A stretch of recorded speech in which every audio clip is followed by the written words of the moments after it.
تبارك الذي بيده الملك وهو على كل شيء قدير الذي خلق الموت والحياة ليبلوكم أيكم أحسن عملا وهو العزيز الغفور الذي خلق 7 سماوات طباقا ما ترى في خلق الرحمن من تفاوت فارجع البصر هل ترى من فطور ثم ارجع البصر كرتين ينقلب إليك البصر خاسئا وهو حسير ولقد زينا السماء الدنيا بمصابيح وجعلناها رجوما للشياطين وأعتدنا لهم عذاب السعير وللذين كفروا بربهم عذاب جهنم وبئس المصير إذا ألقوا فيها سمعوا لها شهيقا وهي تفور تكاد تميز من الغيظ كلما ألقي فيها فوج سألهم خزنتها ألم يأتكم نذير قالوا بلى قد جاءنا نذير فكذبنا وقلنا ما نزل الله من شيء إن أنتم إلا في ضلال كبير وقالوا لو كنا نسمع أو نعقل ما كنا في أصحاب السعير فاعترفوا بذنبهم فسحقا لأصحاب السعير إن الذين يخشون ربهم بالغيب لهم مغفرة وأجر كبير وأسروا قولكم أو اجهروا به إنه عليم بذات الصدور ألا يعلم من خلق وهو اللطيف الخبير هو الذي جعل لكم الأرض ذلولا فامشوا في مناكبها وكلوا من رزقه وإليه النشور أأمنتم من في السماء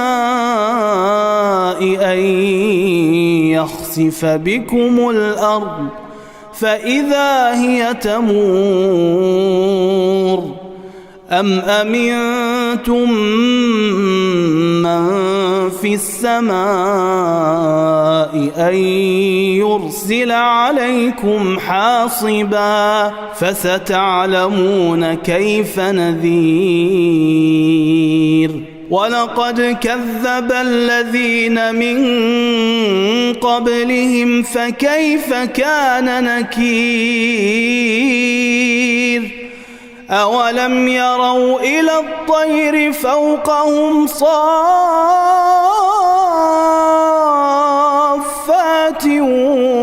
ويقبضن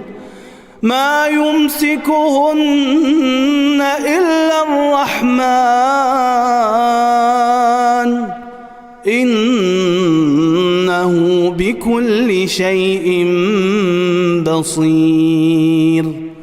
أمن هذا الذي هو جند لكم ينصركم من دون الرحمن إن الكافرون إلا في غرور أمن هذا الذي يرزقكم إن أمسك رزقه بل لجوا في عتو ونفور أفمن يمشي مكبا على وجهه أهدى أمن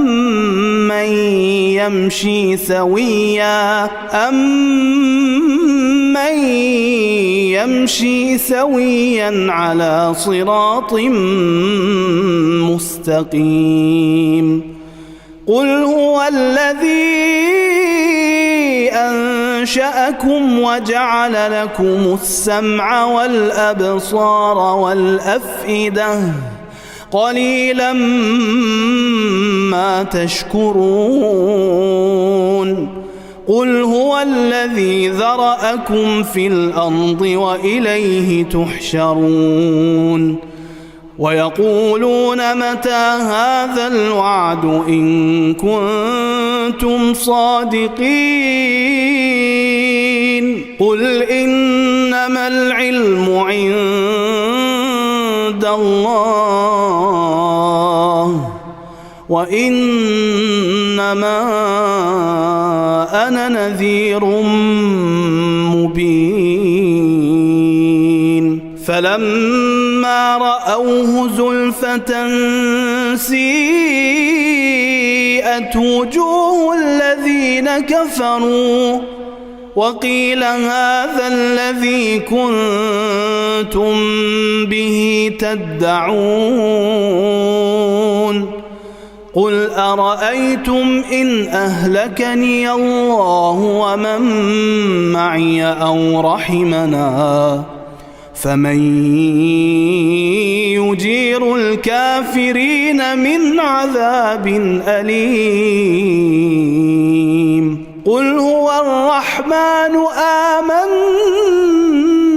به وعليه توكلنا فستعلمون من هو في ضلال مبين قل أرأيتم إن أصبح ماؤكم غورا فمن يأتيكم بماء معين